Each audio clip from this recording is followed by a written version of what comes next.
It's finally happened, everybody. The war has finally started. And by the war, I don't mean the Civil War. I mean the info wars. We knew that they were going to do this.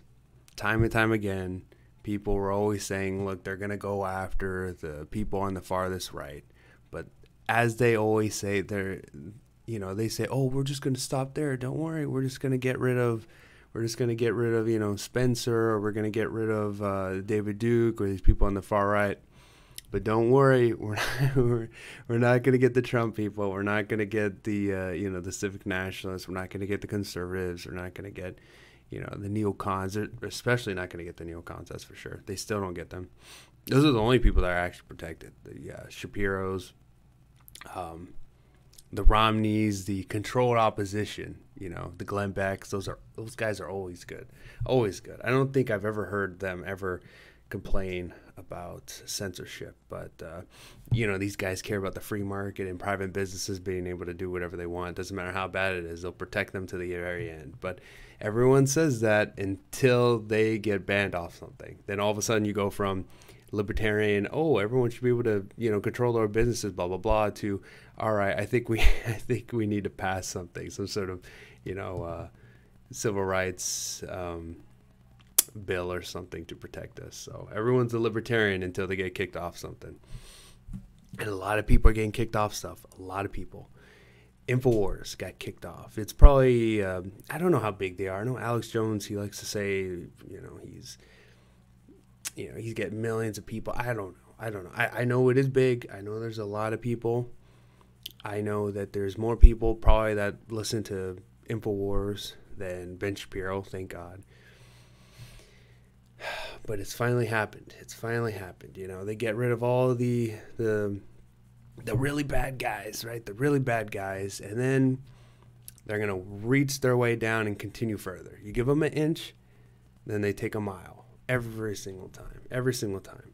Because once you give them an inch, then they make sure it's normalized. It's normal, right? Oh, I got banned off Facebook, whatever, 30 days.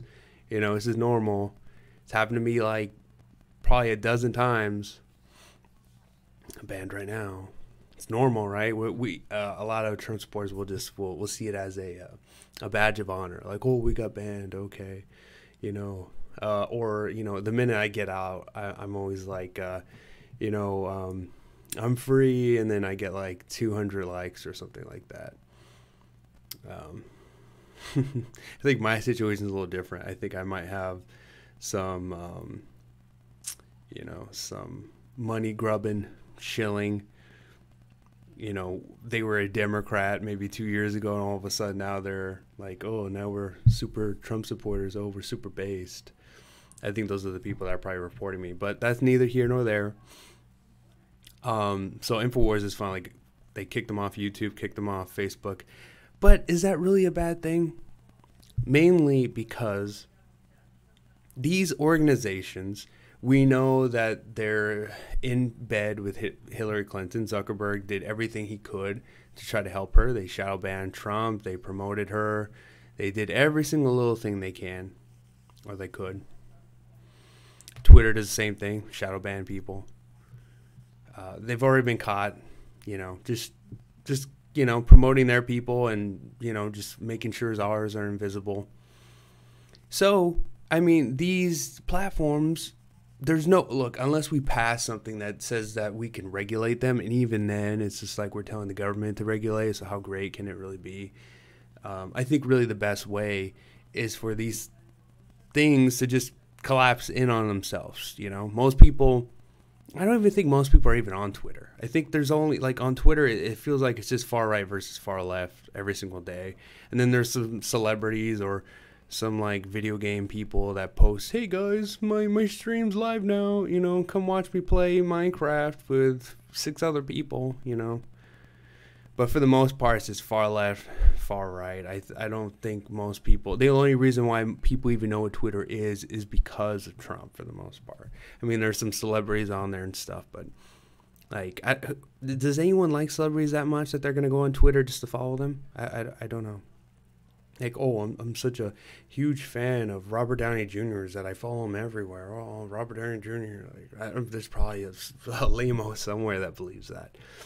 But the point that I'm trying to get to is they've completely deplatformed InfoWars. You won't find them anywhere.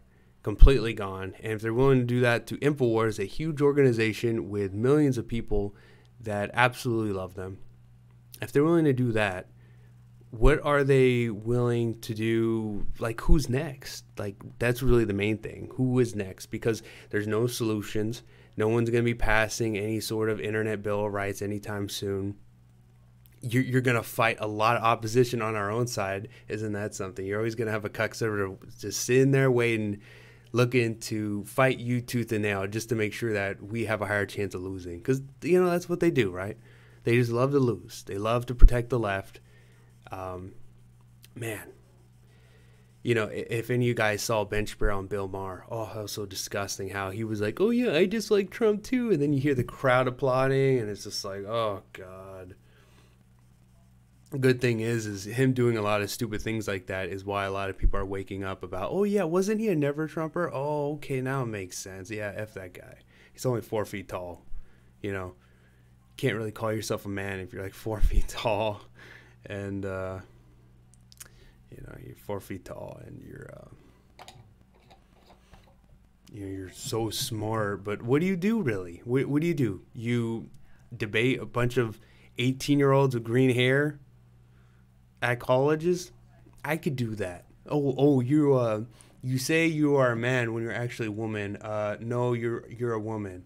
Boom, dunked on. You know, it's like, it's just funny stuff. But I think the message I'm trying to get to is if InfoWars is gone, who is next? So if you guys can comment down below who's next, and if there's a solution, is it Gab? Because there's a lot of people on Gab, but like they're getting attacked too. So we talk about the free market all day, but these people won't let Gab in the app store. They're literally every little thing that they can do to hindrance us. They're doing it. They are a collective. They are bug people, and they're doing everything in their power to protect their own and destroy ours. So until we start to say, screw, look, you can be an individual all you want, sure, but not on the battlefield. And in the military, you are not an individual. You take your orders and you do what you're told. And we're in a war right now, so you shut up and you do what you're told, all right? We might differ in opinions when it comes to economics, religion, a lot of stuff. But in a war, none of that matters. All that matters is you do your job and I do mine. And we're doing all of that so that we can get the W. That's the whole point. So what are the solutions? Is it Gab?